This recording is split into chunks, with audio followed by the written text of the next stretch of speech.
Steve said he thinks over the past month or so that you're definitely taking a leap. Do you feel like you're taking a leap? I feel like I'm playing better. But, the good players in this league do it for a long period of time, and they do it in the playoffs. And so, for me, that's really the goal, is just keep, pushing through this stride. I'm glad it worked out this way, and struggling early and finishing good late, instead of vice versa. Like I said, the good ones, the all-stars, they do it consistently, like Steph, Jimmy. They do it every night, and they do it in the playoffs. What kind of challenges do you anticipate, in the playoffs, sustaining this throughout? I mean, we'll see. We'll see a bunch of different things teams will try to do. Whether they. I mean, it's going to be hard for teams because you saw the last two games they put the 5 on Moses. Obviously, in the playoffs we're going to have counters for that, and so it's been interesting to see what different teams are going to do. Every team's going to be a little bit different, but whatever challenge is thrown at my way, I just try to keep it simple.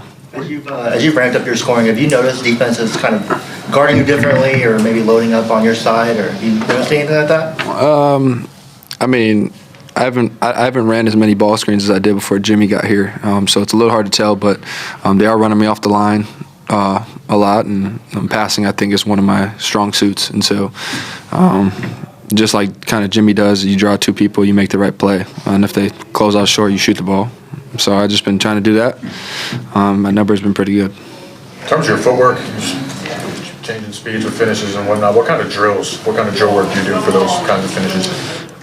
Just what you saw there tonight is what I rep out. Just kind of understanding if guys are out of position, they try to use their athleticism to make up for it, and so just trying to use that against them. Obviously, the one in transition, I saw Book and Ryan Dunn kind of loading up to block the shot, and so I knew I could just, slow down, and sometimes it pays when you can't jump.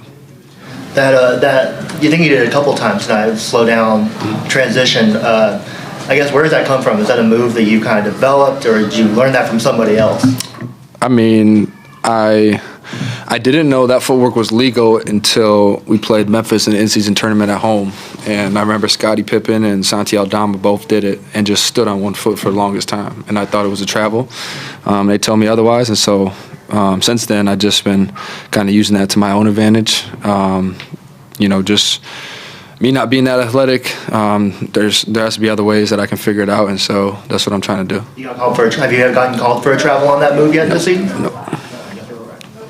A common theme with Jimmy is that everyone, including Coach, I think you just said that he always makes the right play. Do you think that his passing has been underrated throughout his career since being in the NBA, and why do you think that is? I think so.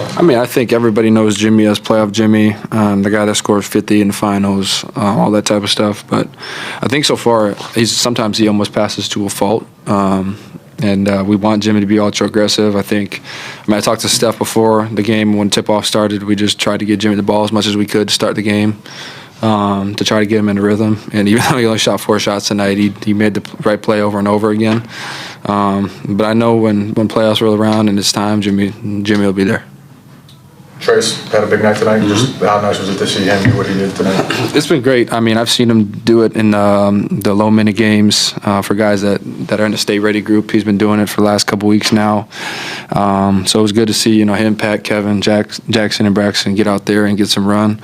But he's just staying the course. He's being an ultimate pro about it. I know it's probably tough going from starting to being a rising star and then just all of a sudden not being in the rotation. I know that can be tough mentally for him, but I think me and him play video games every night together, and so just trying to keep his mind off that stuff. But he's been an ultimate pro about it.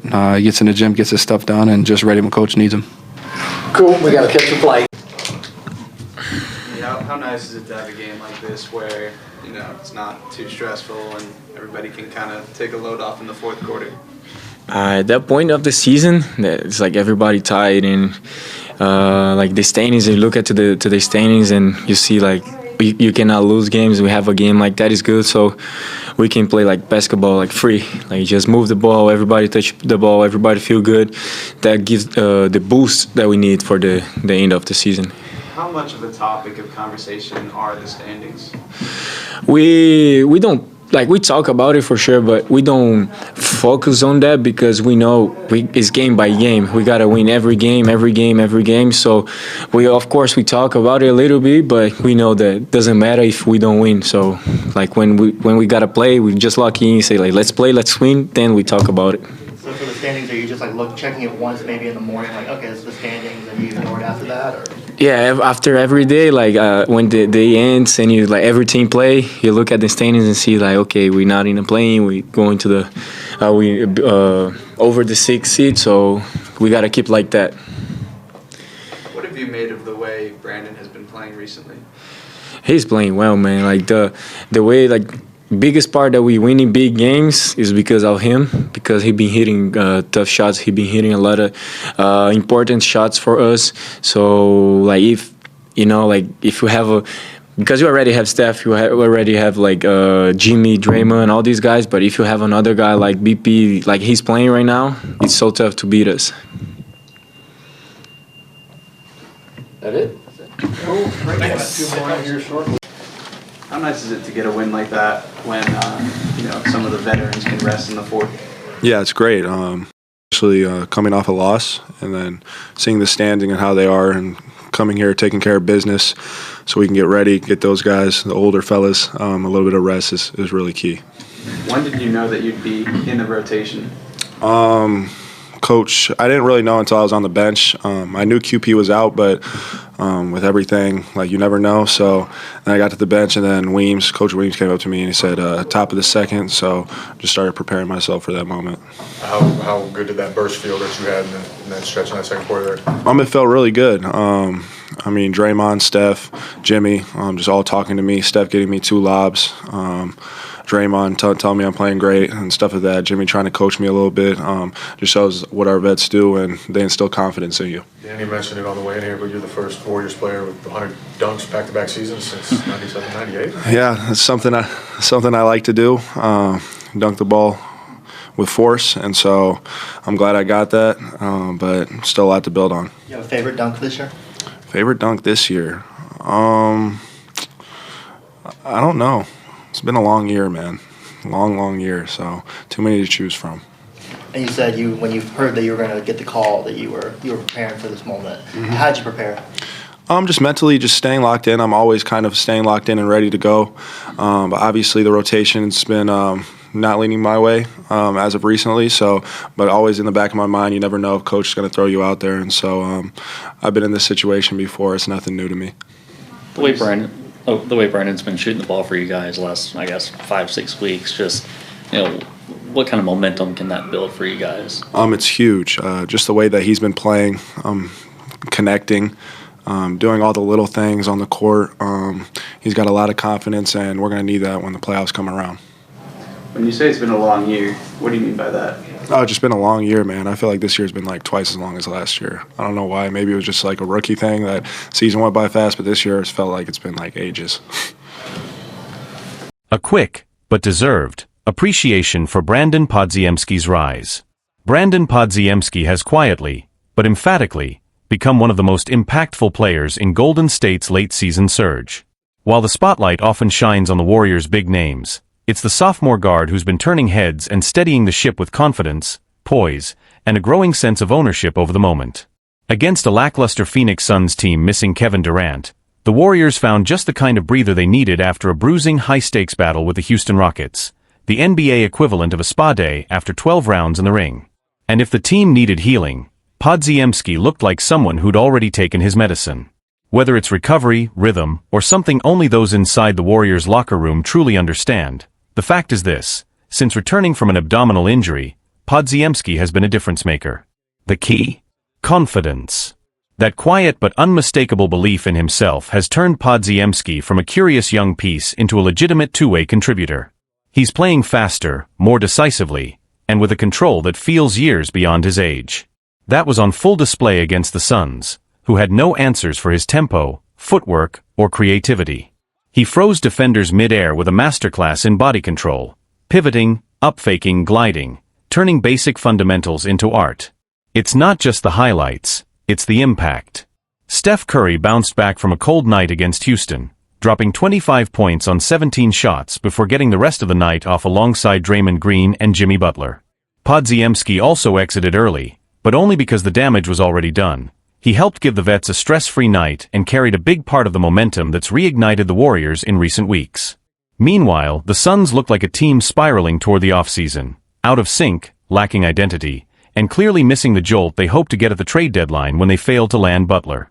The contrast between both teams, and between Podziemski's composure and the Suns' confusion, couldn't have been sharper. At times, it felt like Podziemski was toying with them. But beyond the flair, what's been most valuable is his ability to punish teams who forget about him. When defenses inevitably load up on Curry and Butler, someone has to step into that vacuum. Podziemski has filled that role beautifully. Since his return, he's averaging 15.2 points, 5.6 rebounds, and 3.6 assists across 31 games, all while shooting 53.1% on twos, a scorching 41.8% from three, on 6.1 attempts per game, and 78.3% from the line.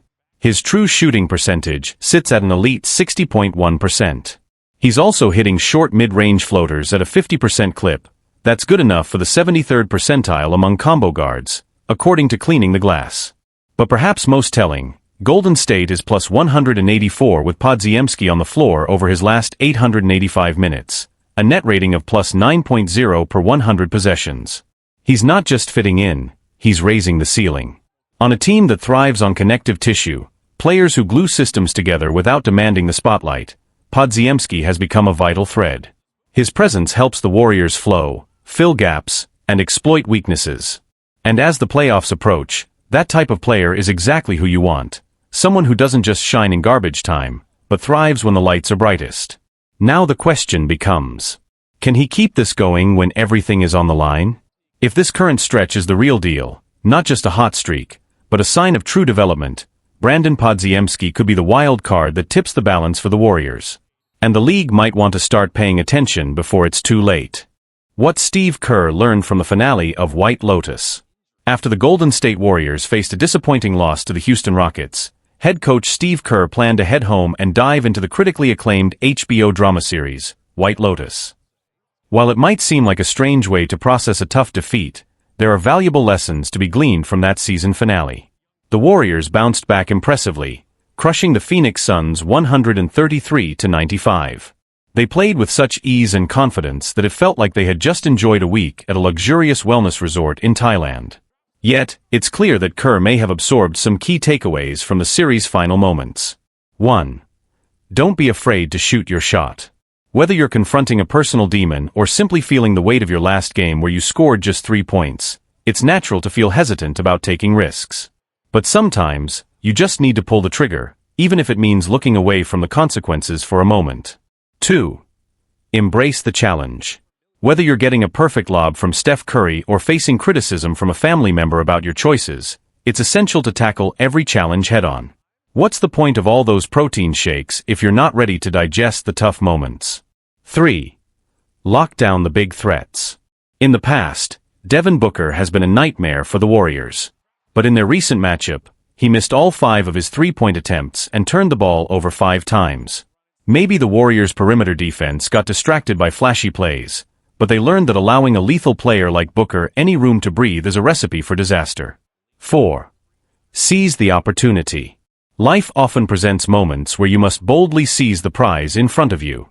Yes, the stakes can be high, and the path may be fraught with moral dilemmas, but you must act decisively to claim what's yours, even if it means wrestling with your conscience later. 5. Lend a hand to your teammates. In a team like the Phoenix Suns, where egos can sometimes overshadow teamwork, it's important to remember the value of camaraderie. When you see your teammates struggling, don't hesitate to step in and lend support, regardless of who's watching.